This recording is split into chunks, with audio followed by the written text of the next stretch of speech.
CAF está constituido por personas que trabajan en el conocimiento de sí mismas y en la búsqueda de la libertad interior que entrega la expansión de la conciencia. Este trabajo se realiza en la vida diaria con herramientas tales como la meditación, la reflexión y el estudio de enseñanzas que forman parte de la tradición espiritual de la humanidad, buscando valores que ayuden a expandir la capacidad de amar.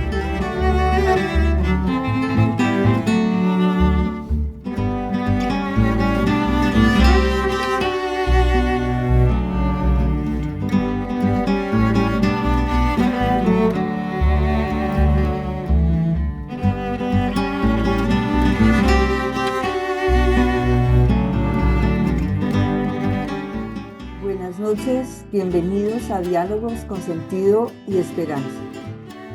Esta actividad está auspiciada por la Corporación Obras de CAF de Chile. CAF es un camino de desenvolvimiento espiritual, de liberación interior a través de un método individual exterior. CAF fue fundada en 1937 por el señor Santiago Bovicio, hace 88 años, en Argentina. Actualmente estamos en los 5 continentes y cualquier información adicional que quieran obtener sobre CAF la encuentran en la página web www.caf.org o indicando al final la sigla de 2 letras que identifica a cada país. Y entonces pasamos ya a presentar a nuestro compañero de camino, Andrés Urrea, su presentación, el mapa y la brújula, ese es el título. Andrés es psicólogo especializado en desarrollo personal y espiritualidad práctica. Es miembro de CAF desde el 2012 e integra conceptos espirituales con herramientas psicológicas para ayudar a navegar la incertidumbre vital. Andrés, bienvenido. Adelante. Y es una alegría y un gusto contar contigo hoy. Muchas gracias. Hola, muy buenas noches. No soy un experto en el tema, soy más bien un curioso. Eh, Esta charla surge a raíz de mis lecturas. De repente empecé a leer un texto que me gustó bastante, que era el Ikigai. Ahí vamos a conversar un poquito de él. Y como que hice esa combinación, ¿cierto? Entre las enseñanzas del Ikigai y las enseñanzas que hemos estado viendo durante este año en la tabla a la cual pertenezco de Linares. Yo soy de Temuco, o vivo en Temuco. Yo soy en realidad de Medellín, Colombia, pero vivo actualmente en Temuco. Pero pertenezco a una tabla en Linares porque acá pues en Temuco no hay. Entonces, bueno, esperando que algún día pueda haberla, o pueda yo mismo, ¿por qué no fundar una? Reitero, yo no soy un experto en el tema, más bien lo que espero es que en la charla que les voy a dar, que son curiosidades mías, pensamientos que se me han venido a la cabeza con estas lecturas, espero activar en ustedes preguntas, comentarios y que sea la sabiduría de ustedes la que hable, porque yo creo que la sabiduría está en todos y ahí tenemos que aprovechar después de esta charla que durará unos, no sé, unos 20 minutos. El resto del tiempo, esa hora que nos va a quedar, aprovecharla para que toda esa sabiduría nos deje hartas enseñanzas hoy. Entonces, bueno, primero que todo, eh, como ya les comentaba, decirles que yo soy de Medellín, que soy una persona, me considero joven todavía, y como joven tengo muchas preguntas y me enfrento mucho a una pregunta constantemente, y es, ¿qué tengo que hacer con mi vida? cuál es el propósito de mi vida. Y hay momentos en los que me las pregunto más que otros. Por ejemplo, y quiero aprovechar esta ocasión para hacer también un homenaje a mi abuela paterna que falleció hace una semana. Y cuando ocurren situaciones como esta, donde un ser querido parte, uno se confronta, ¿cierto? Como con el sentido de la vida, eh, ¿para qué estoy aquí? ¿Para dónde voy?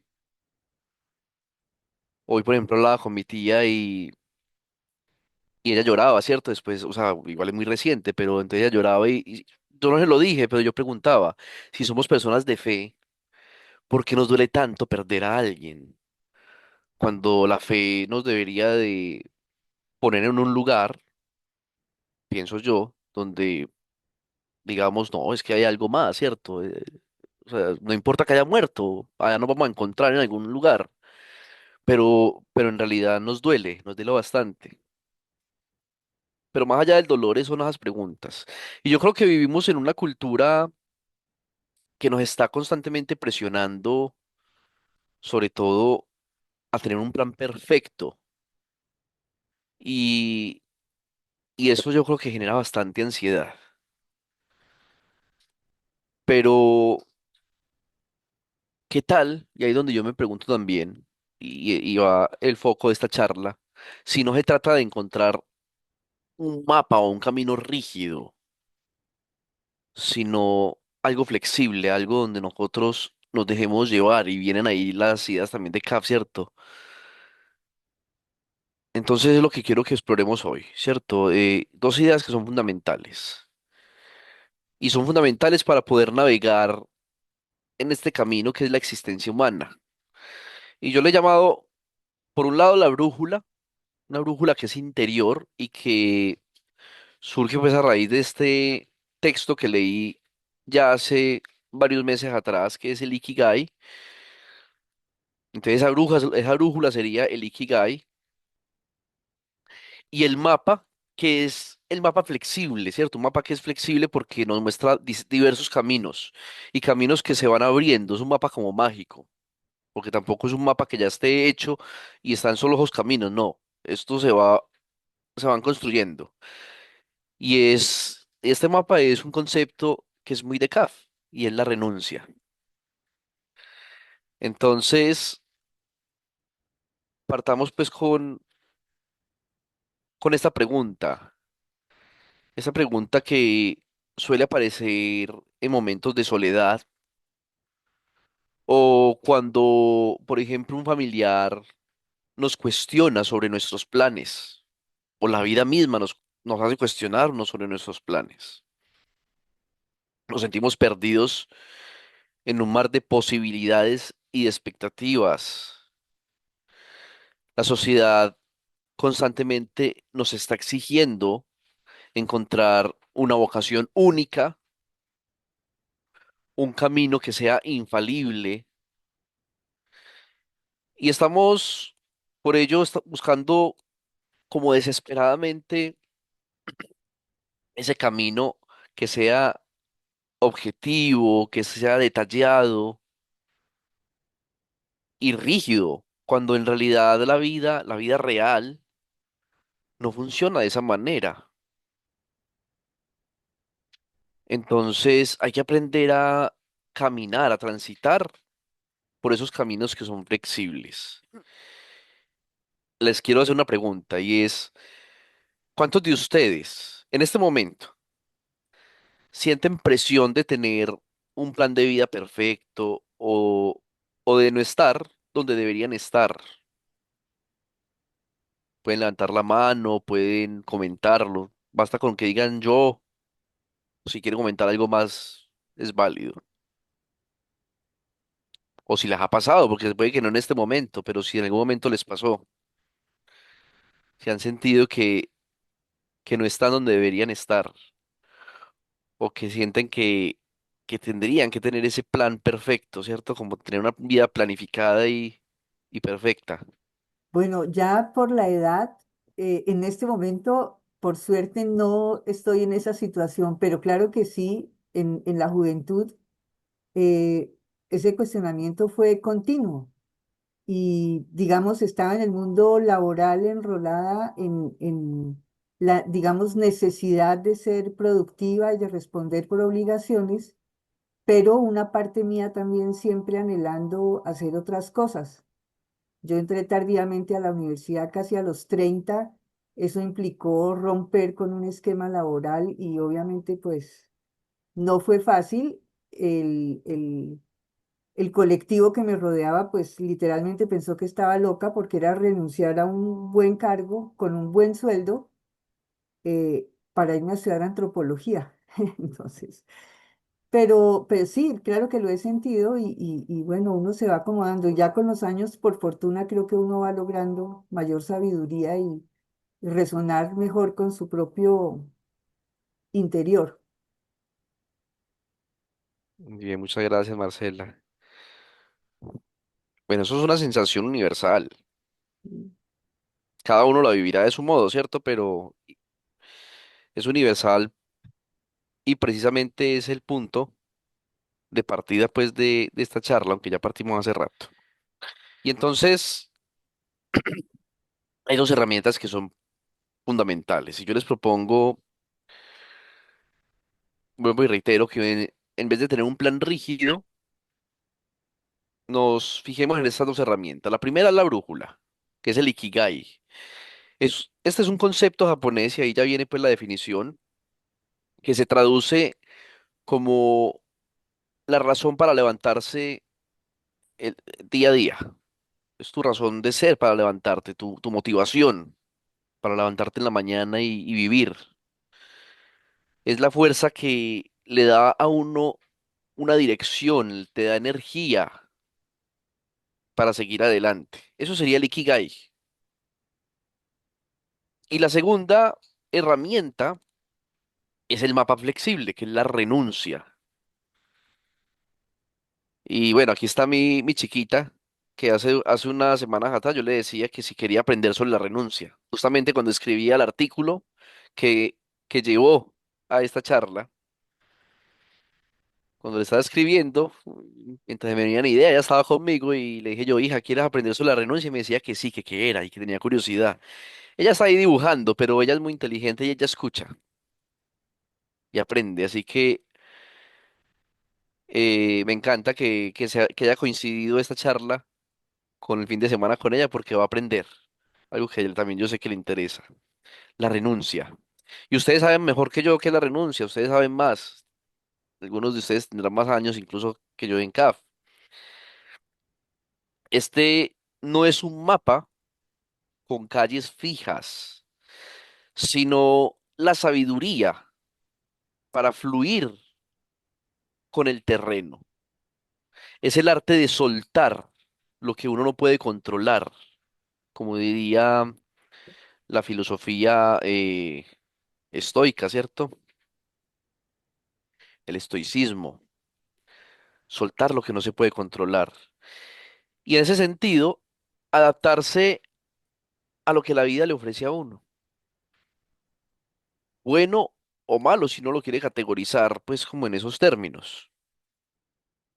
La vida a uno le da y uno tiene derecho o a quejarse si quiere, estamos en todo el derecho, pero estamos también en la obligación de aprender. Y en la medida que uno aprende, se va dando cuenta que justamente no hay tal cosa como lo bueno o lo malo. Obviamente hay cosas que uno disfruta más que otras, que le generan mayor placer que otras.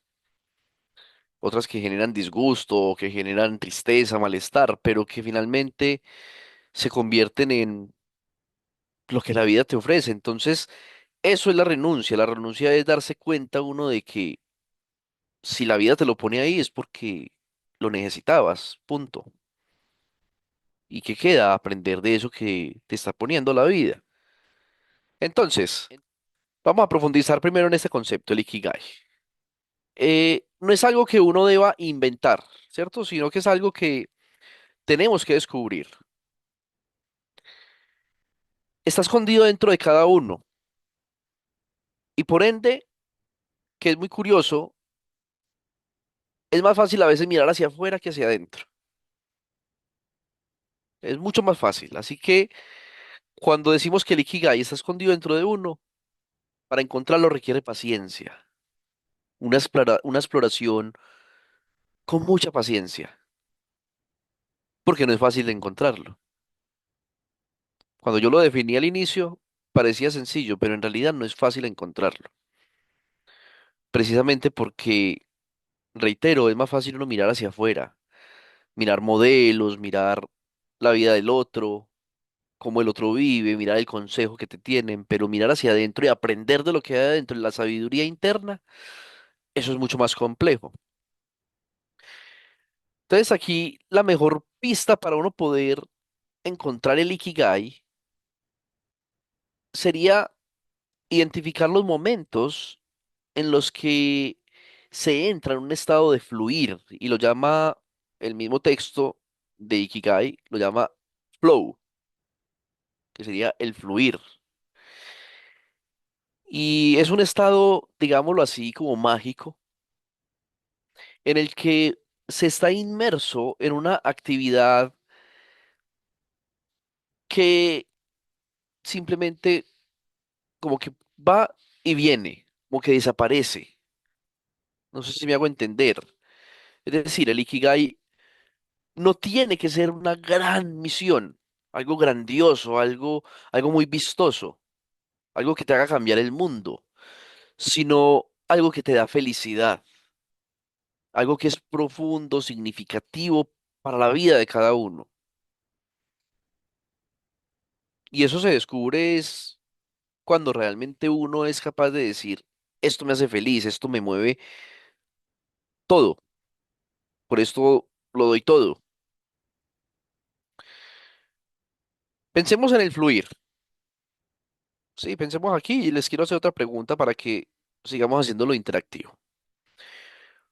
¿Ustedes en qué actividad, ya sea un hobby, un deporte, un trabajo, una actividad en la que usted sienta que el tiempo se le va, que a usted se le olvida el tiempo, que no hay sufrimiento, no hay dolor, no hay, o sea, como que usted la hace y cuando menos piensa, ¡puf! Desapareció el tiempo, o sea, pasó rapidísimo. Siente que usted que podría y seguir haciéndolo para siempre y no se cansaría. Piensen en eso. ¿Qué actividad les genera eso?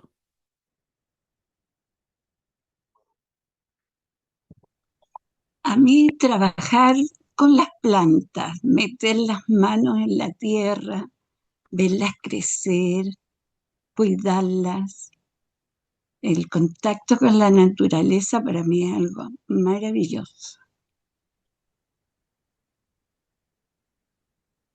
Qué bonito, muchas gracias. Entonces, continuando, el estado de fluir, vemos allí, tiene tres condiciones claras. Primero, requiere un desafío justo. La tarea le tiene a uno que exigir un poco más de lo que ya sabe. Debe ser un reto que nos motive, pero que no sea tampoco tan difícil como para frustrarse. El segundo, necesitamos objetivos claros, saber exactamente lo que tenemos que hacer y cómo hacerlo. Eso nos permite enfocar nuestra energía. Y el tercer punto es que debe provocar una concentración total.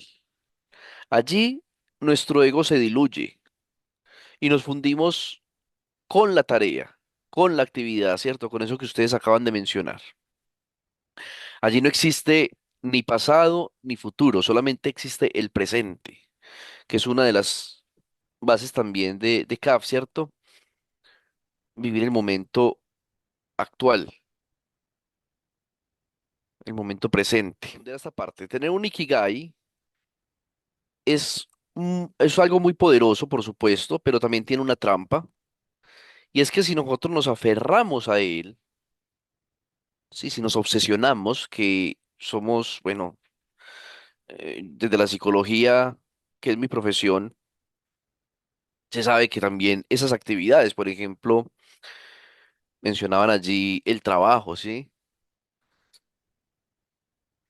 Eh, Uno puede simplemente obsesionarse tanto con una actividad que se puede convertir en una adicción o en algo que también te llegue a generar malestar o que te pueda afectar otras áreas de la vida. Por ejemplo, se obsesiona uno tanto, perdone que lo ponga como ejemplo, el tema del trabajo, se obsesiona uno tanto y te metes tanto ahí que se te olvida que también tienes una familia, que tienes unos hijos que atender, una esposa, un esposo o unos padres a quienes llamar. Y entonces uno diría, bueno, entonces ahí el Ikigai no es tan positivo, ¿cierto? Entonces, si convertimos nuestro propósito en una idealización de cómo deberían de ser las cosas, esa fuente de energía se transforma en lo que sería como una celda, una prisión.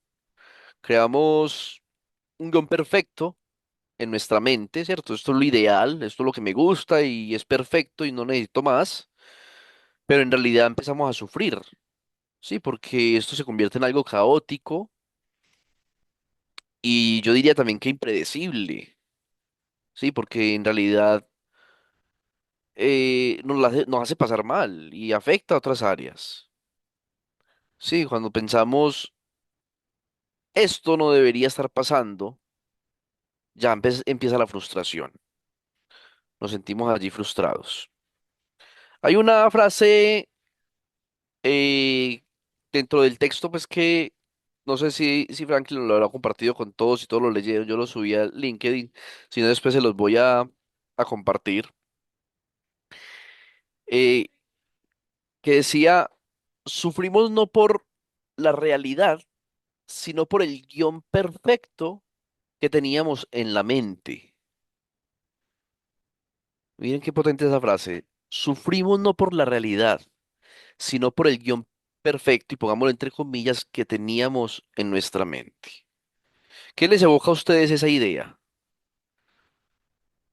¿Alguna vez de pronto han sentido que sufren más por lo que tenía que ser que por lo que realmente es?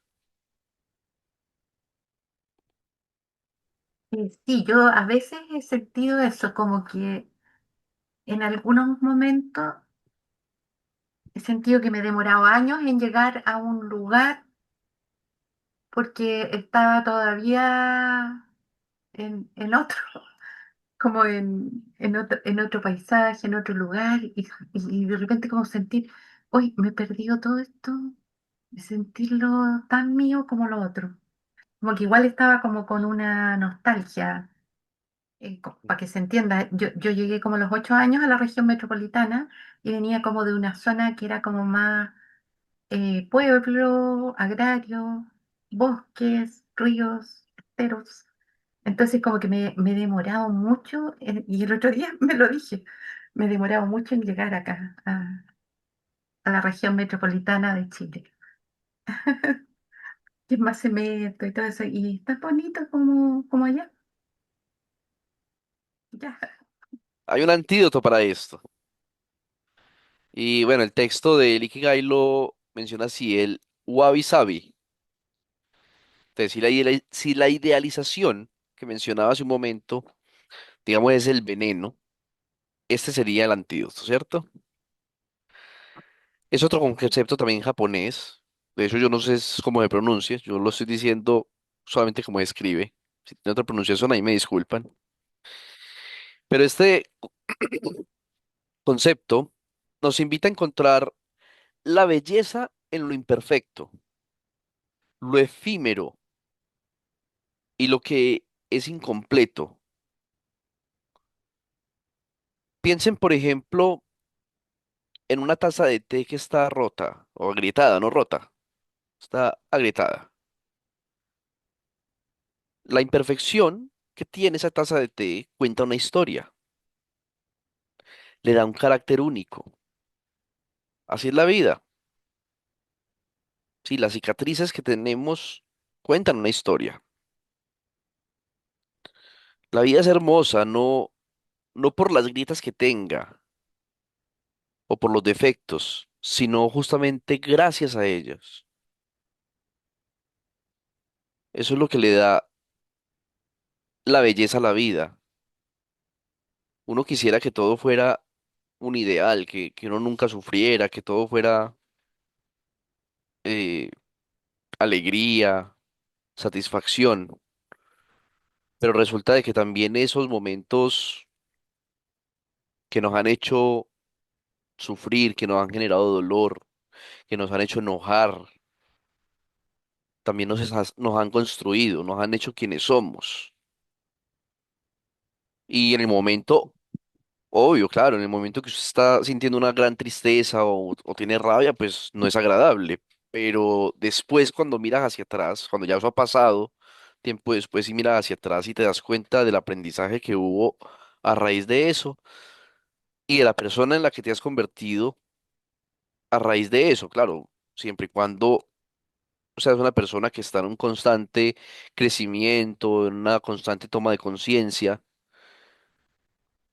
entonces ahí te das cuenta de lo maravilloso que fue haberte enojado, haber sentido tristeza, porque te llevó a reflexionar, te llevó a crecer o a subir un peldaño más. Entonces hay que aprender a venerar esas grietas de nuestra vida. Y por eso aparece este hermoso concepto de Kaf, que es la renuncia, que es el arte de liberarnos. Y esa es la gran y la segunda herramienta que ya les traía, ¿cierto? Es una palabra que para muchos, bueno, nosotros que de pronto la conocemos en CAF, en este hermoso camino, sabemos que no es mala, pero si usted lo menciona por fuera, para muchos la renuncia suena como algo negativo, como derrota, como pasividad, pero no es así, ¿cierto? En este contexto tiene un significado muy especial y completamente opuesto a esa idea coloquial de pasividad, de derrota, de quizás conformismo. Es más una liberación. Renunciar es sabiduría, es la sabiduría de aceptar que la vida es una energía en constante movimiento, en un movimiento continuo. Es la capacidad de tomar cada experiencia, procesarla y dejarla ir. Y de esa manera logramos transformar esa experiencia o eso que nos ha sucedido, por maravilloso o por pésimo que haya sido, la transformamos en un aprendizaje. Entonces la renuncia es entender que no podemos, por ejemplo, retener la juventud, ni los momentos felices, ni siquiera los seres que amamos, pero sí podemos vivir cada instante a plenitud.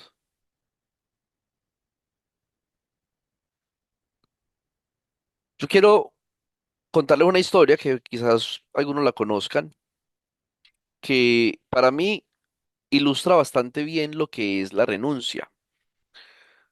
La leí hace algún tiempo en un libro que se llama El canto del pájaro de Anthony de Melo. Dice que era hace una vez que un monje que iba caminando junto a su discípulo por la orilla de un río y de pronto vieron una mujer pidiendo ayuda. Sí, era una mujer muy guapa y al parecer esa mujer andaba de pocas ropas, por no decir que desnuda. El monje que, bueno, tenía unos votos de no tocar a una mujer, la vio y dijo, no, pues, ¿cómo la va a dejar ahí? Ella necesitaba cruzar el río. Entonces la cargó y la ayudó a cruzar, la dejó al otro lado. Pero ojo, él tenía unos votos, ¿cierto? Que dentro de su religión, dentro de su fe, él no podía tocar a una mujer. Y a eso agravémoslo, ¿cierto? Si era una mujer que estaba semidesnuda, agravaba la situación. El tema es que ellos continuaron caminando, calladitos los dos, el monje con su discípulo.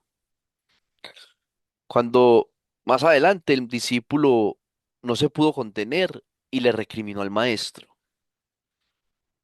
Le dijo, maestro, rompiste tus votos, no debiste haberla tocado. Entonces el monje lo miró y sonrió calmadito y le dijo, yo a esa mujer la dejé hace horas en el río. ¿Quién de los dos la sigue cargando? El discípulo el que seguía cargándola. El maestro ya la había dejado. El maestro iba meditando en otras cosas. Habían pasado 2, 3 horas, iban caminando silencioso, el maestro meditando en otras cosas, en la vida, en lo que iban a ir a hacer. Pero el monje, el discípulo, a esas 2 horas se la pasó fue pensando en la mujer, seguía cargando con ella. Entonces la renuncia es eso, es esa sabiduría de dejar de cargar lo que ya terminó. Sí, el monje rompió sus votos por un momento, por una buena causa, y ya, y lo dejó pasar. Por eso no se puede tampoco castigar ni autoflagelar. Ya pasó. Entonces pensemos en esto. ¿Qué es lo que estamos cargando? Ustedes. ¿Quién se atreve de pronto a decirme que está cargando de su pasado y que debería ya de haber dejado en la orilla hace mucho tiempo? Si quiere contarnos qué pasó o qué expectativa tenía o tiene todavía y que ya es hora de empezar a avanzar para poderse aligerar. Eh, Dentro de la renuncia tenemos al observador interior. Sí, esto es una herramienta clave para poderla practicar, para poder cultivar la renuncia. Imaginemos que, además de los roles que cumplimos en el día a día y de nuestras emociones, hay una parte que observa todo sin identificarse con nada de eso que está ocurriendo. Esto es lo que sería una revelación liberadora, ya que uno no es la ansiedad, uno no es el éxito, uno no es el fracaso. O sea, yo no soy eso. Yo tengo un momento de éxito, tengo momentos de ansiedad, tengo momentos de fracaso, pero yo no soy eso que me está ocurriendo. A mí me da risa y en algún momento me daba rabia, ya no me da rabia, ya me da risa, porque uno hace cosas buenas y como también hace cosas malas, ¿cierto? Uno se equivoca y de pronto la familia o la novia o quien sea, de todo lo bueno que uno ha hecho no se fijan, pero vayan, bárrela una vez.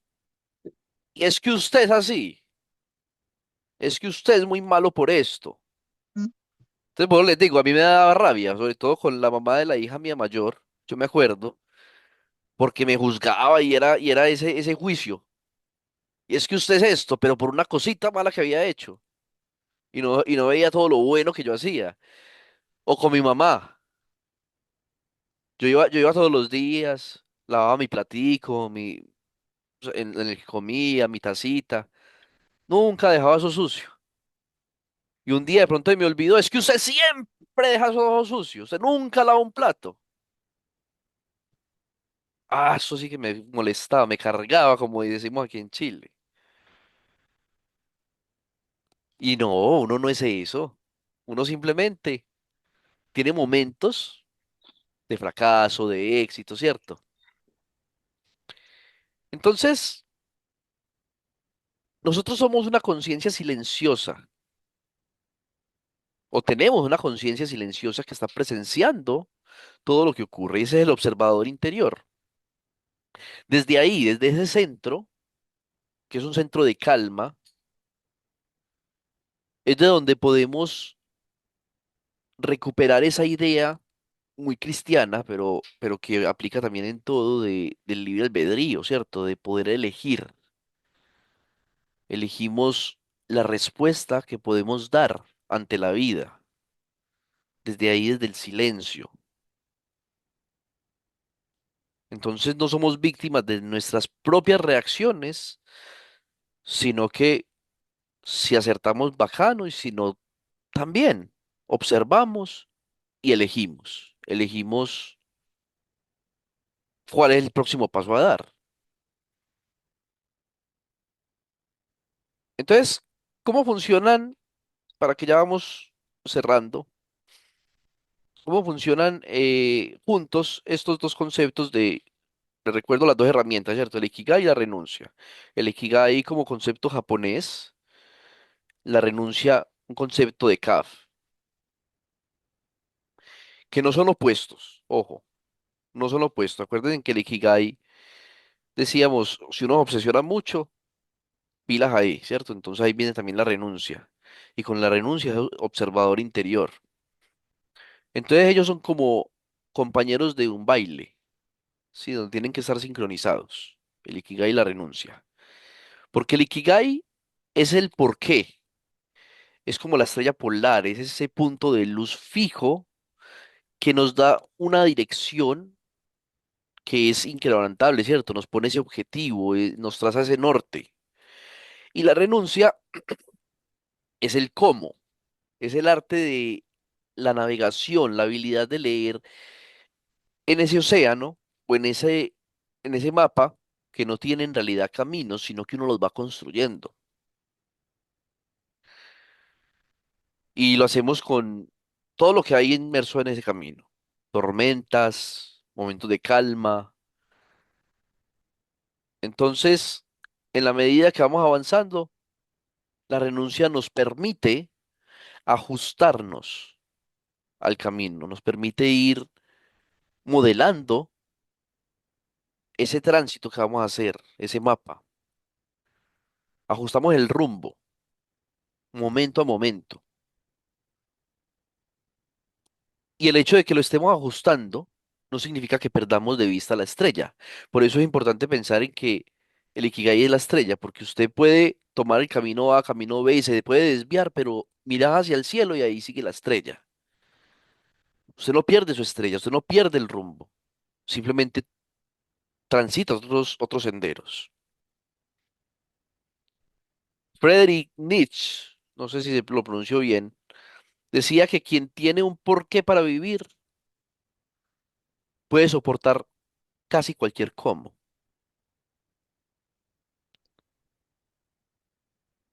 En la vida actual de nosotros, ¿cómo se manifiesta ese principio? ¿Qué significa para ustedes, en términos prácticos, tener ese porqué ahí fijo para poder anclar su barco en medio de la tormenta? Otra pregunta para la discusión después de la charla, sí, que ya vamos cerrando. Y pasemos ya como a a las conclusiones. Y sí, en conclusión, sería esto, o sea, sería una vida con sentido, no es una línea recta, no es como una regla, ¿cierto? Sino que es más bien parecida como una obra de arte, que uno está constantemente creando.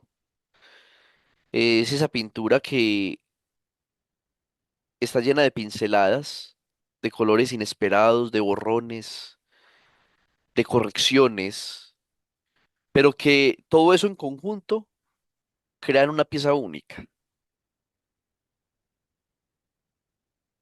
Y precisamente en su imperfección se hace hermosa esa obra de arte.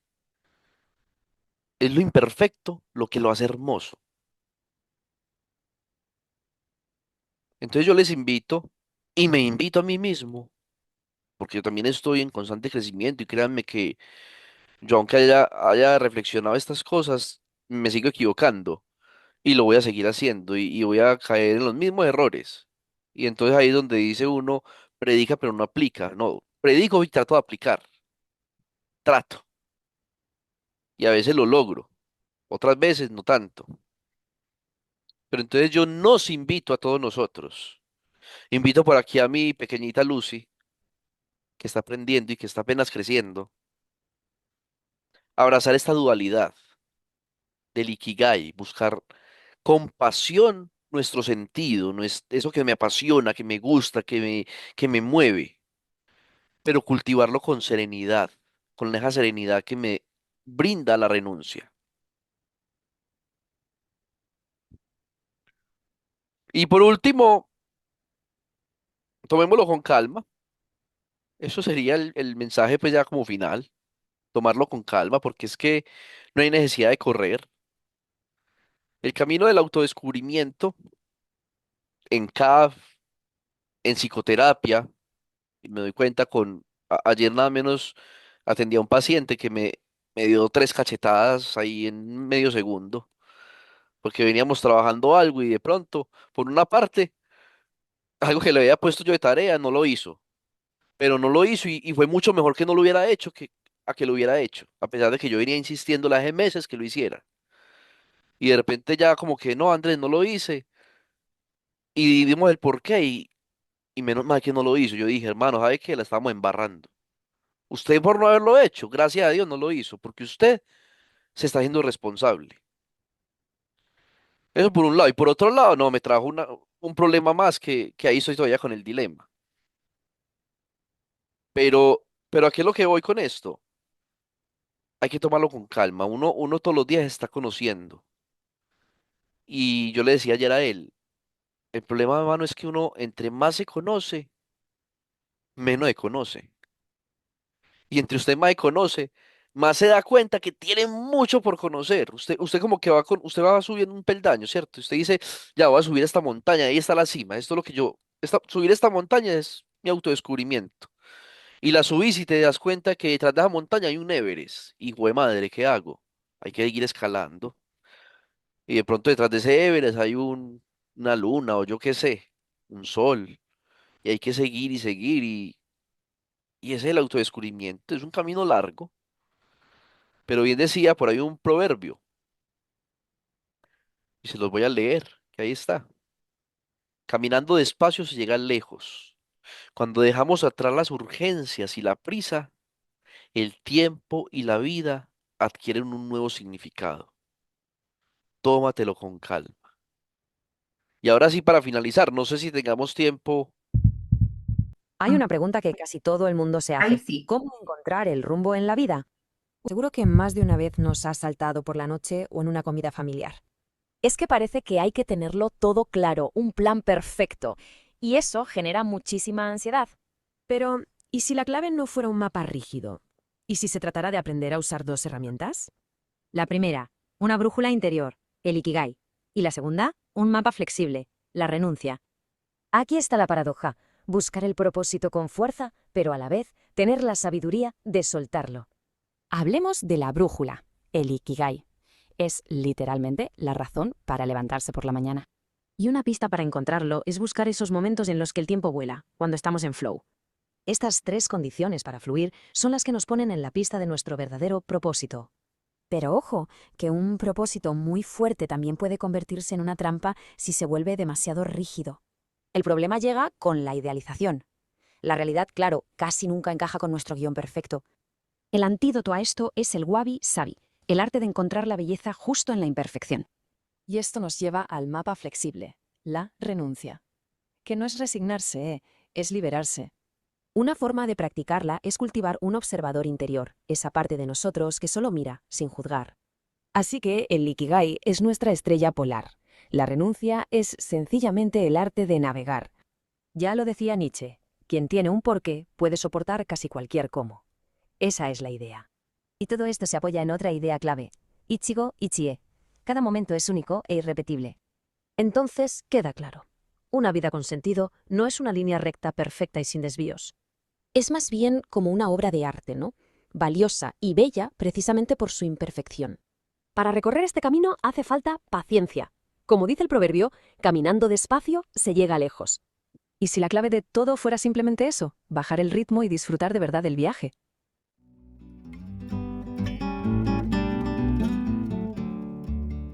Como ver con otra perspectiva, y no apreciar tanto la cantidad de lo que hizo, lo que logró, sino que ver en más profundidad, ¿no? Y a mí me parece que la clave está en la autenticidad, porque bueno, hay una anécdota, voy a compartir que relata un poco esto. Hay un famoso músico argentino que seguramente muchos lo conocen. Y él cuando estaba empezando su carrera, y era bastante joven, pero ya había incursionado en el tango, va a Francia a estudiar con una maestra, Nadia Boulanger, que era la maestra de Maurice Ravel, un famoso músico francés. Entonces la señora lo recibe y le dice que le muestre qué es lo que hace. Bueno, lo escuchó un poco y le dijo, mire, señor Piazzolla, vuelva a Argentina. Más vale que usted sea un Piazzolla de primera, de segunda, que un Ravel de segunda. Sea usted mismo, de lo otro. Y a mí me gustó mucho esa historia, porque cada uno de nosotros lo que uno puede hacer, ¿no? Y es de primera, porque es uno, y es de primera, porque son imitaciones. Lo demás son imitaciones. Lo que estás planteando, Carlos Alberto, es de gran calado, porque la perfección desde mi observador es un producto judeocristiano.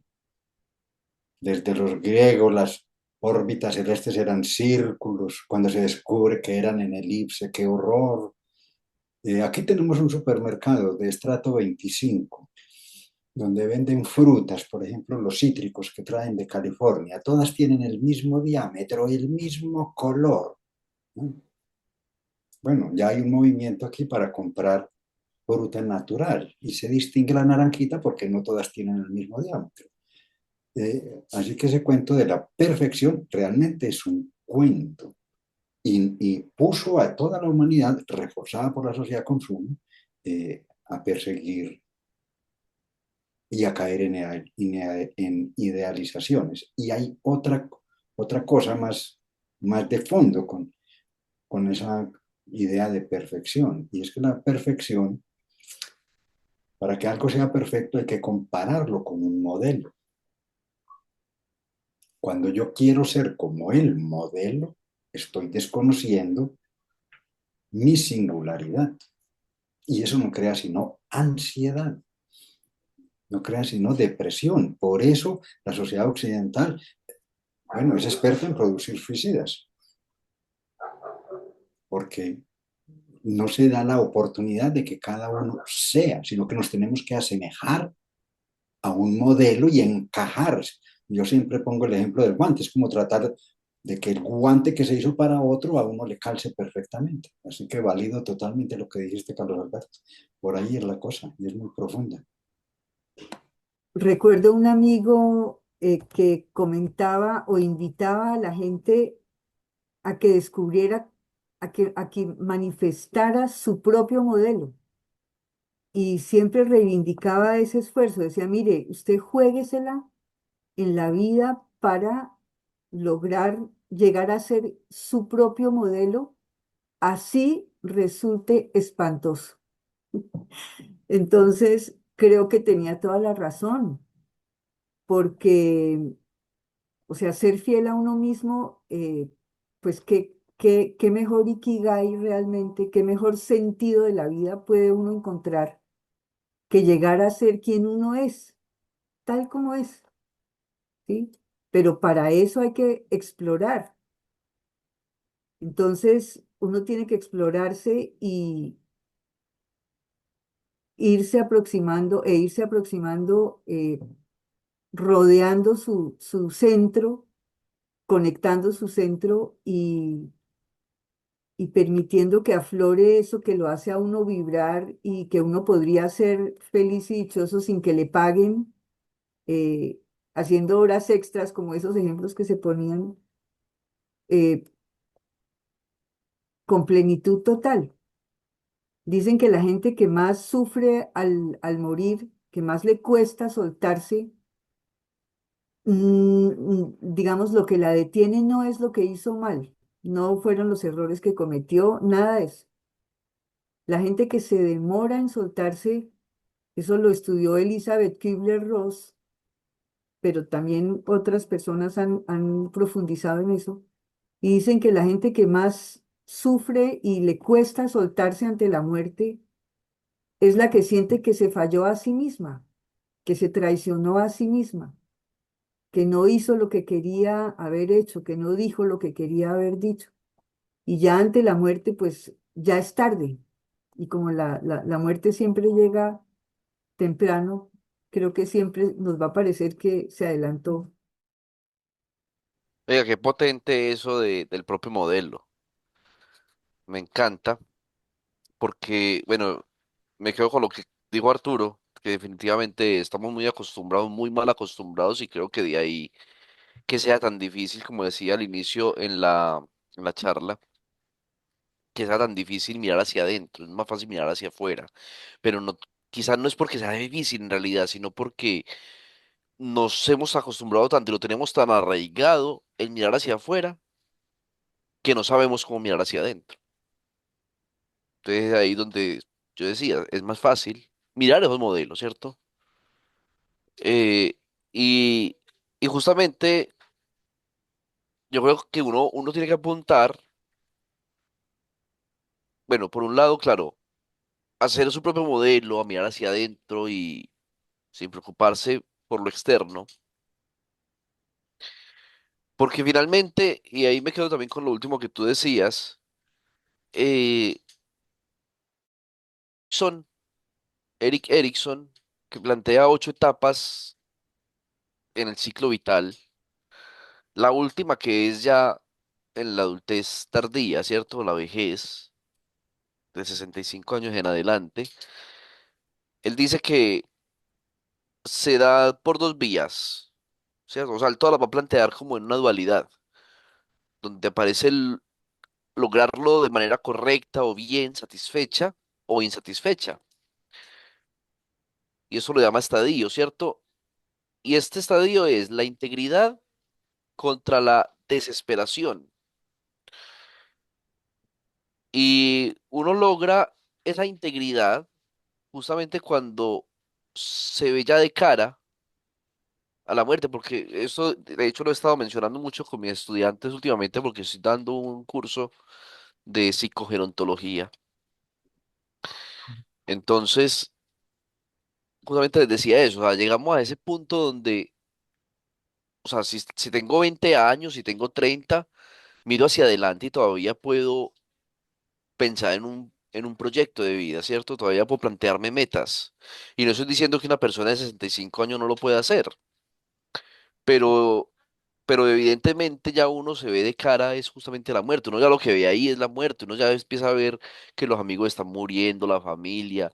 Entonces ya es algo más latente. Y cuando llega eso, tenés que reflexionar, sí o sí, sobre la vida, sobre lo que has logrado. Entonces esa integridad, ¿cómo se logra? Cuando uno siente que ha tenido una buena vida. Y ahí hay que preguntarse qué es una buena vida. Entonces, yo creo que una buena vida es cuando usted justamente se siente satisfecho con lo que usted es, cuando usted ha sido su propio modelo, versus esa desesperación que es saber que ya no hay vuelta atrás y que tampoco hay un futuro para remediarlo. Deseamos dejarles cordialmente invitados a nuestro próximo encuentro y por favor no olviden de compartir e invitar a sus familiares y amigos. Tengan todos muy buenas noches y muchas gracias.